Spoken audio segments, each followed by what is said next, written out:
Hello po mga idol. So sa video po ito is ituturo ko po sa inyo kung paano po yung pag-check at saka pag-install ng stator sa ating mga motor. So sa araw po ngayon is pinaayos po ng customer is Pinoy 125. Yung nauna po natin gagawin, dapat po i-check muna natin kung may power ay yung ating stator. Gamit lang po yung ating test light, so ipo-connect na po siya natin sa pink at saka kulay yellow na wire. Then gagamitan na po siya natin ng kickstarter. Once na hindi po umiilaw yung test light, so ibig sabihin po mga sir, sira po yung stator or walang power. Yung kagandahan po kasi ngayon dito sa ating inaayos, yung gagamitin na po natin dito is test light at saka dito socket na number 8. So meron po kayong gamit na kanyan, pwede nyo na po ayusin yung inyong stator. Ayan po guys, nakikita nyo po walang ilaw, so ibig sabihin sira po yung stator.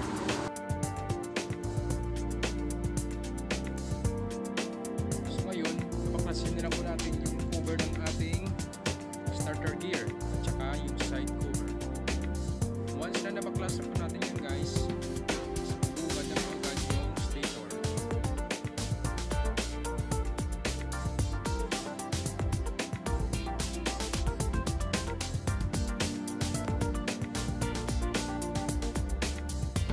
So yung karaniwan po ang kadahilanan po na or sign na sira po yung stator, mahina po yung load ng ating battery at saka mahina po yung ating light. So once na nag-travel po sa delikado po sa gabi, so madilim.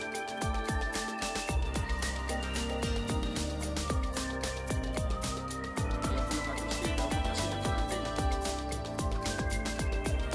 Tsaka hindi na po natin palitan. Once na pagpalit po ng stator is ipapasok po muna yung wire sa butas at saka yung rubber gasket. Ayan.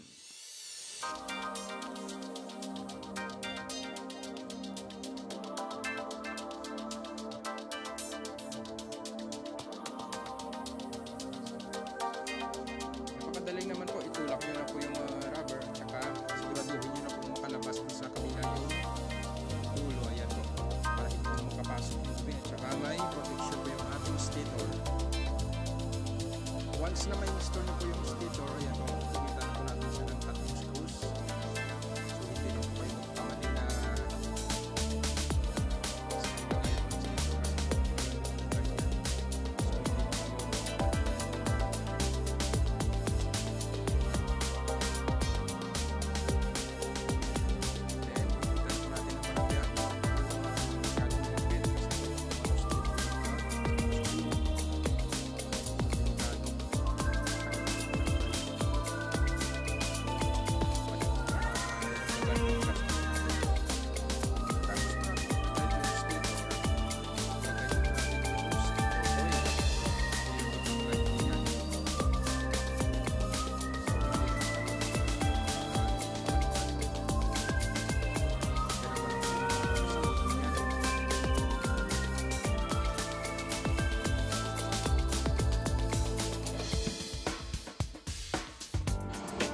So sa mga nagtatanong kung ano po yung dahilan ng kasira po ng stator, so minsan po sa katagalan, sa yung matagal na po yung unit, so nasisira po talaga yung stator.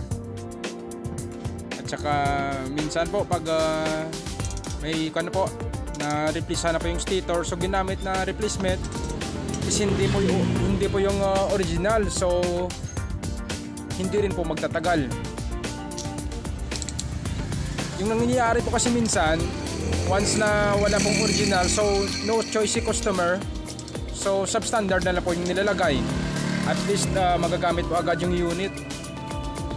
Sa price naman po kasi yung pagbabasihan, napakalayo po kasi ng price ng original. Yung original po kasi na stator is mahigit 1,000 po yung halaga po niyan. yung mga substandard is mga 450 to 500 lang po yung price. So nakamura ka nga, kaso hindi naman po magtatagal. Yung kagandahan na lang po is at least nagagamit nyo po agad yung unit. Once na ibabalik na po natin yung side cover, ayusin na po natin yung gasket. So pag may putol po, ayan katulad po ng nangyari po sa atin ngayon, lalagyan na po natin ng sealant. So gamit po namin dyan is gasket oil. Kahit anong klaseng sealant naman po, pwede po dyan. So yung recommended po sa amin dito is gasket oil kasi po maganda yung kapit.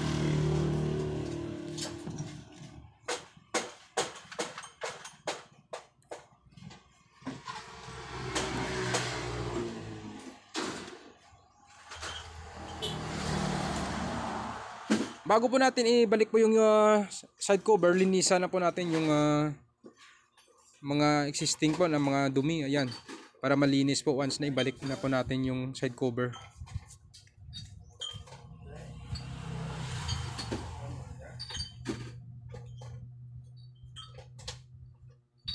Regarding naman po sa mga screw, meron na pong magkaibang dalawang screw po, medyo mahaba. So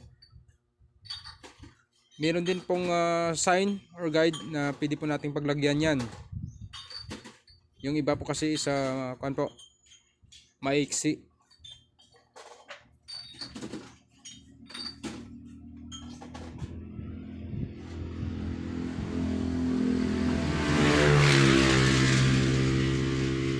Ganyan lang po kadali yung procedure. So tanggalin na po yung cover po ng ng starter gear. Tanggalin na po yun natin ng starter gear at saka side cover.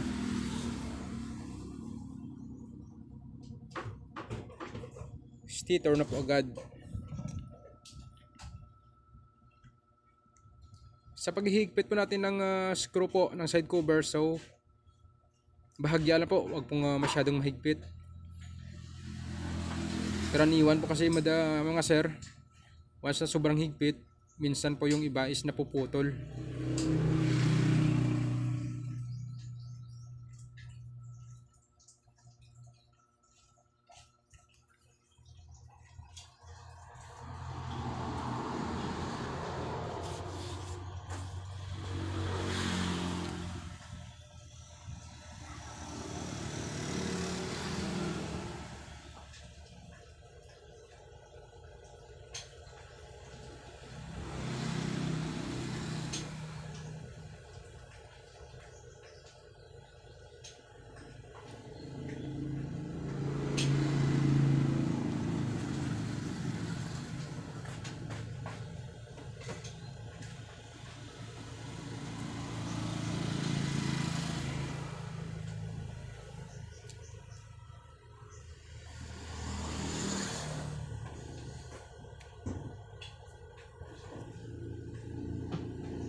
Regarding naman po sa wire, once na ilagay na po siya natin sa ating male connector,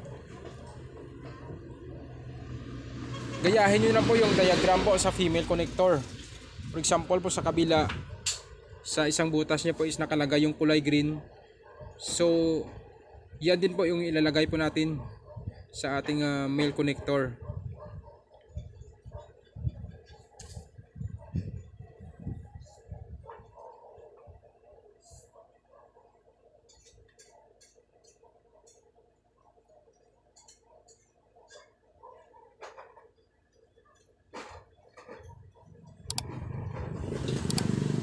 Pagkatapos po natin ilagay po sa ating connector, hanapan na po siya natin guys ng matutulis na bagay or kahit anong bagay po na kaya po nating isiksik para mahigpitan po natin yung wire na pinasok po natin sa ating male connector.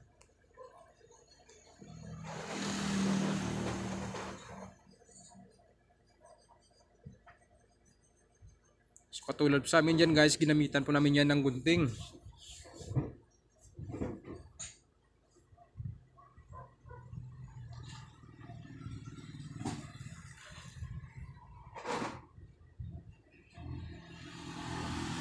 So pagkatapos po natin ikabit yung wire, ititest po siya natin ulit gamit po yung test light. So ganun pa rin po yung procedure po, ikakabit po siya natin sa pink at saka kulay yellow na wire.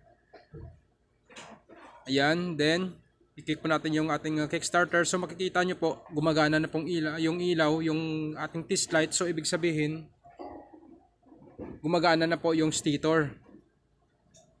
Maganda po yung pagkakabit ng ating wire.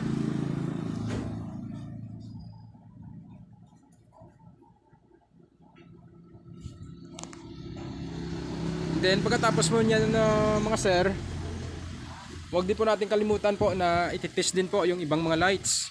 Yung ibang mga lights or yung mga wire. So katulad po dito sa ating fuse.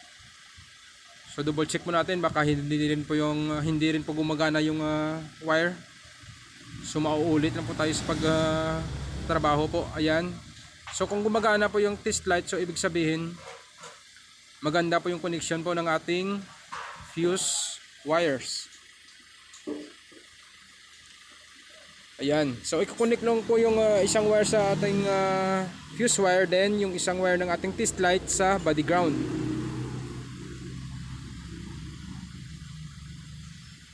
Ayan, katulad ng po ng ginagawa po natin. So pati po yung battery po mga sir, huwag din po natin kalimutang i-check.